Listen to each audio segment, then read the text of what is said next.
পার্শ্ববর্তী প্রতিবেশীর ঘুম কেড়ে নেই, যেই রাজনীতি মানুষের পার্শ্ববর্তী মানুষের রক্ত কেড়ে নেই, এটা রাজনীতি হতে পারে না। এটা রাজনীতির নামে হলো ভণ্ডামি। কথা বলেন। এক এক সময় এক একজন এক এক দলের দালালি করেন। আপনি ক্ষমতায় আসতে মনে করেন যে আপনার বিপরীতে যারা আছে তাকে মেরে ফেলতে হবে। আপনি ক্ষমতায় আসতে মনে করেন যে আমার চাচাও যদি হয়, সে যদি অন্য দল করে তাকে মামলায় ঢুকিয়ে দিতে হবে, তাকে পরাধীন করে রাখেন, তার বাক স্বাধীনতা চেপে ধরেন। না, এটা রাজনীতি, সুস্থ রাজনীতি হতে পারে না। রাজনীতি হবে এমন, আমাকে ভোট যে দিবে সেও আমার, আমাকে যে ভোট দিবে না সেও আমার। আমাকে যে ভোট দিবে সে রাতে ঘরে ঘুমাবে, আমাকে যে ভোট দিবে না সেও রাতে ঘরে ঘুমাবে। যেই রাজনীতি পার্শ্ববর্তী প্রতিবেশীর ঘুম কেড়ে নেই, যেই রাজনীতি মানুষের পার্শ্ববর্তী মানুষের রক্ত কেড়ে নেই, এটা রাজনীতি হতে পারে না। এটা রাজনীতির নামে হলো ভণ্ডামি। কথা বলেন। আমার ভাইয়েরা, আপনাদের খেদমতে আরজ করতে চাই, একমাত্র সার্বভৌমত্ব সুরক্ষায়, ধর্ম রক্ষায় আজ আমি রাজনীতির মধ্যে পদার্পণ করেছি। আমি আপনাদেরকে অনুরোধ করে বলবো, কাহারও পাক স্বাধীনতা আঘাত করবেন না। ভাই, একটা কথা বলি, আমি আপনাদের এলাকার মেহমান। আর আমি তো এমন তাহির হুজুর যাকে ১.৫ বছর আগে আপনারা দাওয়াত করেছেন। আমি তো আপনাদের সেই হুজুর তাকে ১ বছর আগে দাওয়াত করেছেন, যার জন্য প্যান্ডেল সাজিয়ে রাখছেন, তাকে ফুল সজ্জা দিয়ে চেয়ারের মধ্যে বসাইছেন। আজকে তো এখানে আসার পরে বড় চেয়ারটা আমার জন্য ব্যবহার করেছেন, অথচ এই চেয়ারে বসার যোগ্যতা আমার নাই। আপনারা আমাকে এত ভালোবেসেছেন কেন? একমাত্র আমি ইসলাম ধর্মের পক্ষে কথা বলি, একমাত্র আমি শান্তির পক্ষে কথা বলি, একমাত্র সুন্নতের পক্ষে কথা বলি, একমাত্র দেশের পক্ষে কথা বলি, একমাত্র সম্প্রীতির পক্ষে কথা বলি।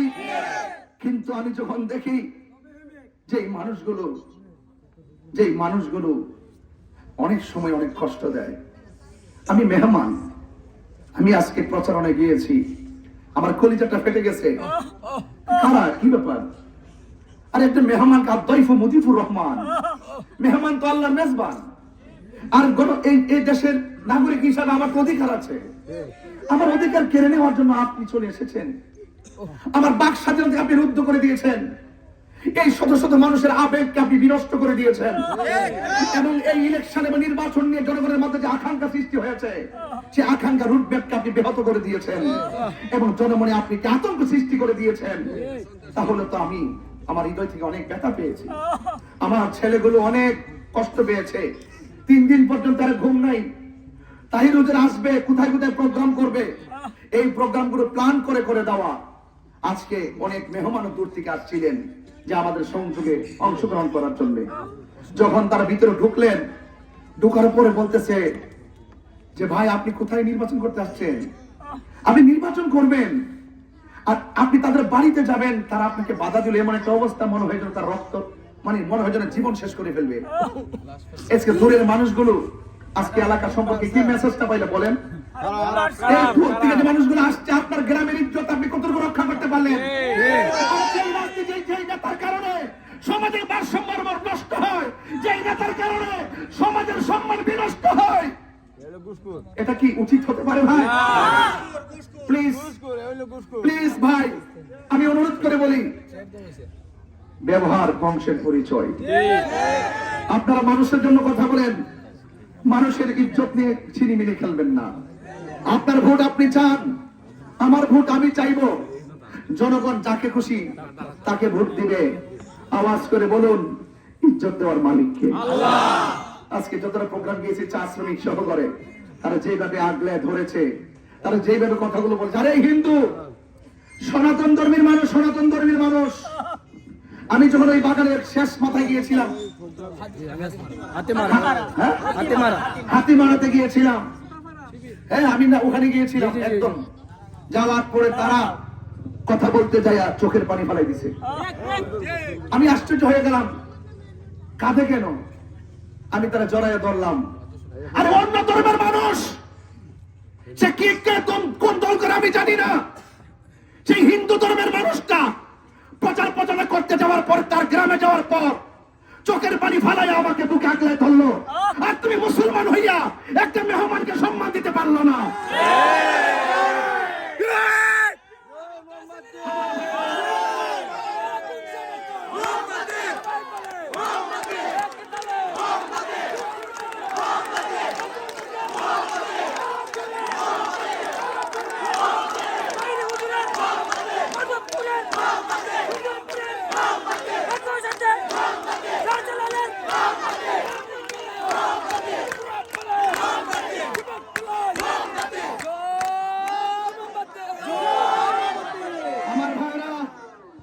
আমার ভাইয়েরা, আমার কোনো হিংসা নিয়ে বলছি না, আমি যা বাস্তব তা বলছি।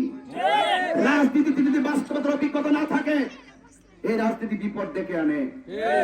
এই জন্য আমি এখনো অভিযোগ করি না, আমি শুধুমাত্র আফসোস করতেছি। আমি আফসোস করতেছি কোন দেশে বাস করি, কোন দেশে আমি বাস করি। এই জন্য আমার সুন্দরপুরবাসী, আপনারা যারা সুশীল সমাজের ভাইরা আছেন, আমার বাবারা যারা আছেন, এই বিষয়গুলো একটু নজরে রাখবেন।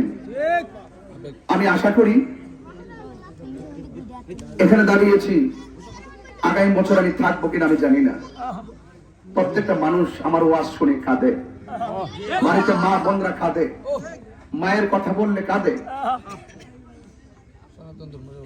কবরের কথা বললে কাঁদে। অনেক সনাতন ধর্মের মানুষের আফসোস করে। আরে ওই দিন ৫-৭টা সনাতন ধর্মের মানুষ বসে বসে বলছে, হুজুর আপনি যখন মায়ের ওয়াজ করেন অনেক ভালো লাগে। তো যেই মানুষটার কথা শুনে আপনার অস্ত্রসিক্ত নয় না কাঁদেন, সেই মানুষটা নিঃসন্দেহে আপনাদেরকে ধোঁকা দিবে না, আপনাদের সঙ্গে প্রতারণা করবে না। আল্লাহ যদি আমাকে সহায় করে, আপনাদের আমানত ভোট দিয়ে যদি আমাকে বিজয়ী করতে পারেন, আমি কথা দিয়ে যাচ্ছি, রাষ্ট্রের বাজেটে যেই টাকা আপনাদের জন্য বরাদ্দ করা হবে, 1 টাকা আমার পকেটে ঢুকবে না।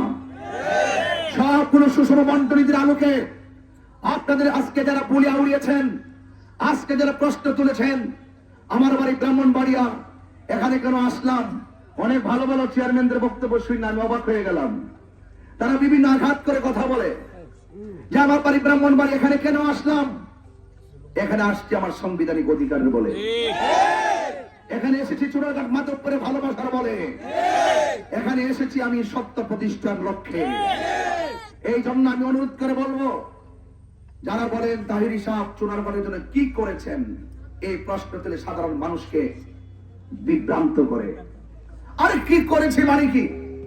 আমি দীর্ঘ 22টি বছর ওয়াজ করে নৈতিক চরিত্রের উন্নয়ন করেছি। কথা বলে ঠিক কিনা বলেন? আর আমি যেহেতু রাজনীতিতে আগে ছিলাম না, সংসদ সদস্য ছিলাম না, আমি কি চাইলে কি আপনার উন্নতি করতে পারবো? আমার যতটুকু তৌফিক আছে সেই অনুযায়ী আমি করে যাচ্ছি। যদি রাষ্ট্রের পক্ষ থেকে যদি সংসদ সদস্য হতে পারি, হওয়ার পরে যদি না করি, যেমন আজকে গেলাম, সব চা শ্রমিকরা বলতেছে যারা এমপি মন্ত্রী হওয়ার জন্য আসছে, আমাদেরকে বড় বড় আশ্বাস দিয়েছে, 23 বছর পর্যন্ত রাস্তা মাটি, এখনো মাটি।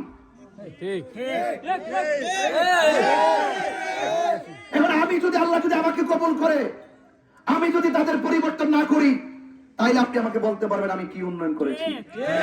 সুন্দরবন বাজারের থেকে বলে দিয়ে যাই, খোলা আকাশের নিচে হাজারো মানুষের সামনে আমি আপনাদেরকে বলতে চাই, যারা প্রশ্ন তুলেছেন আমি কি করেছি, আপনাদের কাছে শুধু একটা অনুরোধ করব, একটা বারের মতন সংসদে আমার পাঠাইয়া দেখেন। আমার ভিতরে সুরারগঞ্জ মাধবপুর সৈয়দ নাসিরুদ্দিন শিপাশালার এই পবিত্র ভূমিতে আমি যে স্বপ্ন অঙ্কন করেছি, একটা বার আমাকে বানিয়ে দেখুন। ইনশাআল্লাহ যারা বলেছেন আমি কি উন্নয়ন করেছি, এমন কিছু উন্নয়ন করে দিয়ে যাব, এমন পরিবর্তন করে দিয়ে যাব, আপনারাই যেন বলেন যে তাহিরি হুজুর এমন উন্নয়ন করেছে, আমাদের স্থানীয় কেউ এত উন্নয়ন করতে পারে।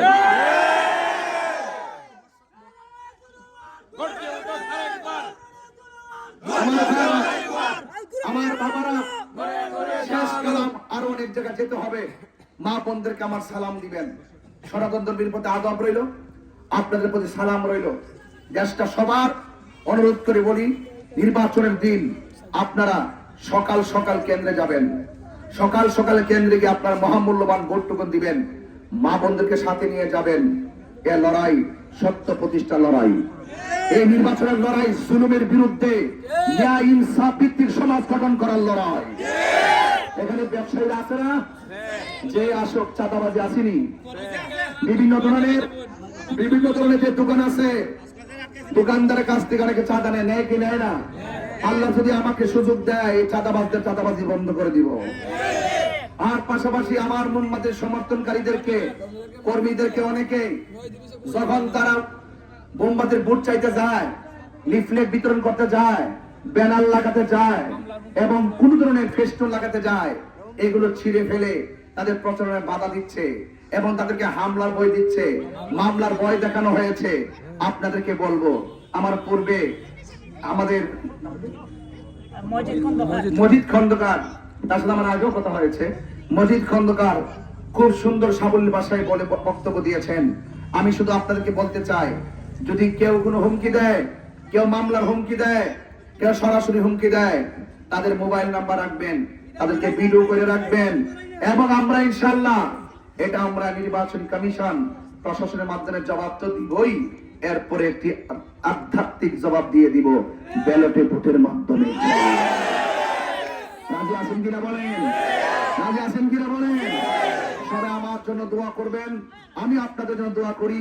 অনেক সময় আপনাদের নষ্ট করেছি, কিন্তু আপনারা কেউ পিছপা হবেন না, মাঠে থাকবেন, নির্বাচনের দিন কেন্দ্রে থাকবেন, রাত্রে বেলা ভোট কেন্দ্র পাহারা দিবেন। ইনশাআল্লাহ নির্বাচন অবাধ, সুষ্ঠু, নিরপেক্ষ হবে। এই অবাধ, সুষ্ঠু, নিরপেক্ষ নির্বাচনের রুটম্যাপকে যারা ব্যাহত করার চেষ্টা করবে, আমরা তার দাঁত বাংলার জবাব আইনভাবে দেব ইনশাআল্লাহ। আসসালামু আলাইকুম ওয়া রাহমাতুল্লাহি ওয়া বারাকাতুহু।